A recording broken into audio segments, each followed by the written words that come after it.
Well. Boy, I know I'm not right all the time, but when I am right, it feels good. And I know a lot of you were right too. A lot of you knew, you had your suspicions. You weren't born yesterday. You tune in here. You're obviously one of the best people on the planet. No, I'm not just fishing for likes. But please like the video. Anyway, remember the Kamikaze Karen that the left-wing media told you was she was a disabled. She was just going to her medical appointment. Remember that? Remember how almost every left-wing media outlet, every left-wing X user said that? Well, now we have a little more background. Now, I already debunked this woman. She had a clear path to drive away and chose not to do so. But let's just find, this new expose, the shocking truth about the Minneapolis woman dragged from car by ICE while screaming that she was on her way to a doctor's appointment. A woman who claimed she was driving to a doctor's appointment when she was hauled out of her car by immigration and customs enforcement officers, in fact, has a history of social justice activism and interactions with police.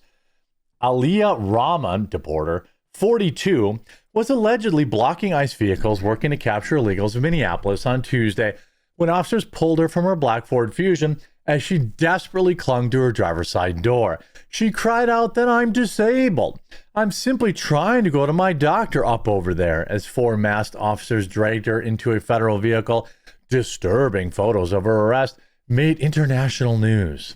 Rahman, a U.S.-born citizen, is a technologist, whatever that means, that's pretty generic, and a social justice trainer who dedicates her time to LGBTQ and racial injustice causes at her Tech for Social Justice profile said. Okay, now that we know, there's more to know about this. This gets even more hilarious, but does anybody believe that she was on her way to the doctor now that you know her background? She just happened to be on the way to her doctor, just happened to cross ICE's path and block them? The registered Democrat says she threw herself into activism while studying aeronautical engineering at Purdue University. Boy, she could have had a whole different life. And after two of her cousins lost their lives at 9/11, what? Rahman, who identifies as being genderqueer, was dating a trans man at the time and had claimed due to the culture in rural Indiana, it was a necessity that she became involved in advocacy work. So she's pro 9/11? It seems like, so after 5,000 Americans perished in the worst attack ever, that made you decide to be an activist, but now you're a left-wing activist. I'm going to guess that you were probably pro 9/11. I don't know. It's just my guess. I can't say that for sure. She is currently based in Minnesota and works as a software engineering manager in a remote capacity for a real estate company in New Jersey. Gee, I wonder what their name is. I wonder if they know what their employees up to. The ICE incident is not her first run-in with the law. Rahman previously pled guilty to criminal trespassing charges in Ohio and was hit with multiple traffic violations according to court records obtained. Well, those could just be speeding tickets or whatever. We don't know that it's related to this kind of stuff. She's had several run-ins with police while in a vehicle, according to records obtained by the Daily Mail. Her first traffic offense was in 2009 when she was charged with driving without insurance in Illinois. Okay, that's unrelated. It's unclear how the allegation was resolved and if Rahman was convicted or acquitted. She was charged with driving under the influence in 2010, which she pled guilty to. She was also found guilty of following too close, stopping improperly at a stop sign, criminal trespassing, and disorderly conduct. That's probably a nice thing. Rahman was taken into custody again on Tuesday for attacking ICE officers. DHS did not name her in its statement, but when specifically asked about charges against her, a spokesperson said, as officers carried out their law enforcement duties, a significant crowd surrounded them and then began impeding law enforcement operations, a federal crime. One agitator ignored multiple commands by an officer to move her vehicle away from the scene. She was arrested for obstruction. Another agitator attacked an officer by jumping on his back. 6 of the agitators were taken into custody for attacking law enforcement. The spokesperson also applauded ICE's efforts in Minneapolis. Again, ICE was doing all of this stuff under Joe Biden and Obama, and nobody cared. A person claiming to be Rahman's friend also confirmed her identity to NPR News, claiming she had been released from custody by 6 p.m. on Tuesday. As of 10 a.m. Wednesday, the DOJ had not yet filed charges against her. Again, this is what I'm talking about. You better file charges. You better file the strictest within the constraints of the law. I'm not saying charge her with, something she didn't do, but, I would say, because otherwise it's going to keep happening. It's going to keep happening over and over and over again. And you just you have to. Like, she broke the law. I'm not saying to charge her with something she didn't do. And if you don't charge her, then when the next person does it, like, I don't really want to hear from ICE about how people keep doing this, really not from ICE, but from like the DOJ, because if you don't charge these people, they have zero negative, they have zero reason to not be right back out on the street. Oh, you got a $75 ticket? Big deal. Right back out on the street. She also volunteers with LGBTQ rights and racial justice organizations while working as a high school teacher on Native American reservations in Arizona. I mean, we're talking about somebody whose entire life is being a radical for whatever the soup du jour is. And last night they talked about this on Jesse Waters.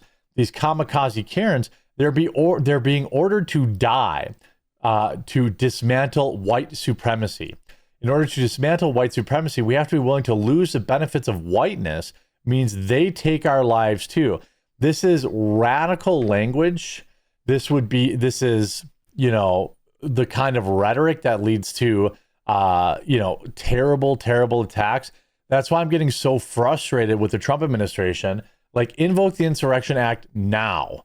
I don't know what we're waiting for, why we continue to wait on this. You got to get on it. Wake up, babe. Kamikaze Karens are back. Good for you. Good for you. Don't move. Yeah. Put your hands in your pocket. Get your hands in your pocket. You gotta move. Get out of the way. I don't pose. Boom. And the media is drooling. Quote, this is what democracy looks like. Moms in cars armed with nothing but iPhones and a clear view of right and wrong. Actually, they're not armed with nothing but iPhones. They're armed with their vehicle. That's the problem. If they were on the sidewalk filming these people, I don't think anyone would care. You know what I mean? Like, I have way less of an issue if these people are just filming on the sidewalk like these people want us to believe, but that's simply not the case.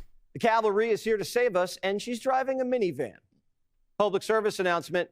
If you love your mom, don't let her turn into an ICE stalker.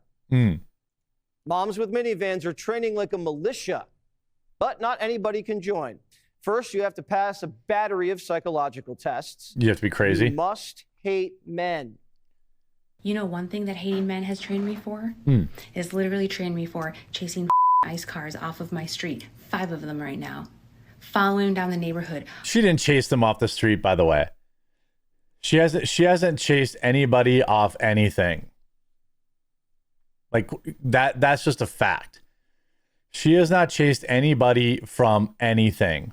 She's making a TikTok video while her husband's at work or whatever, or while her girlfriend's taking her cat to the salon. She's accomplished nothing. Honking, blowing whistles, telling them to off.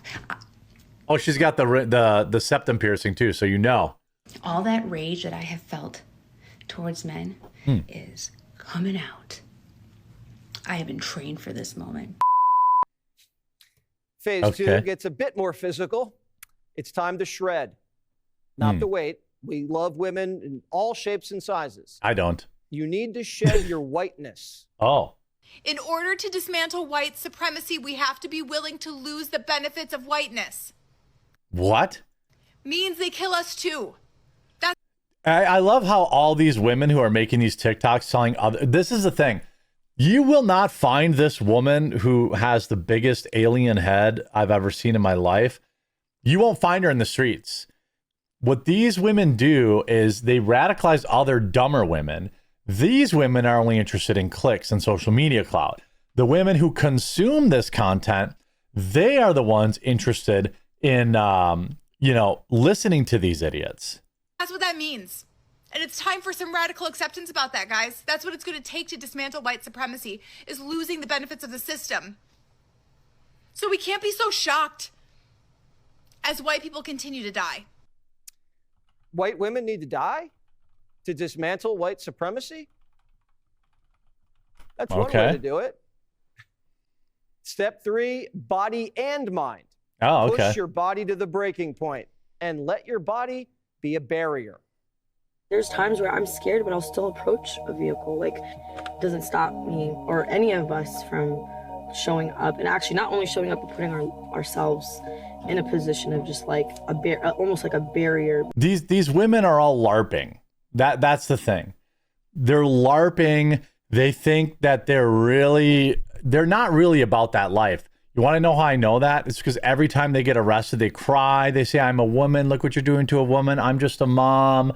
All this, they all say this.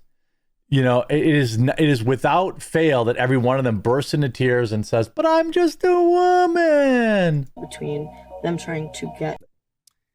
Sounds aggressive, right? It's not. It's not driving enough. a car in front of a SWAT team serving a search warrant. Someone's going to get hurt.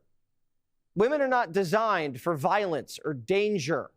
These are manhunts with guns and armored cars. Yeah. And the illegals have nothing to lose. If they get caught, they know it's over. And these illegals have shown they will break the law. Well, what's going to happen, like we saw last night, where an illegal, attacked ICE agents, they ambushed them. What happens when one of these illegals has a weapon and they're spraying bullets, and then there's a crowd of these dumb idiot women standing around, and one of them catches one? Whose fault is that going to be? Well, they're going to blame ICE, of course. Stay home. If your mom is participating in this crap, tell her she's stupid. If your sister or lady friend is doing it, tell her she's stupid and she's not changing anything. Shame them, make fun of them, tell them they're dorks and losers. That's the only way to fix this. I hope you enjoyed this video. If you did, make sure you have a like on it. If you haven't yet, please subscribe or follow down below, and we'll talk to you again real soon.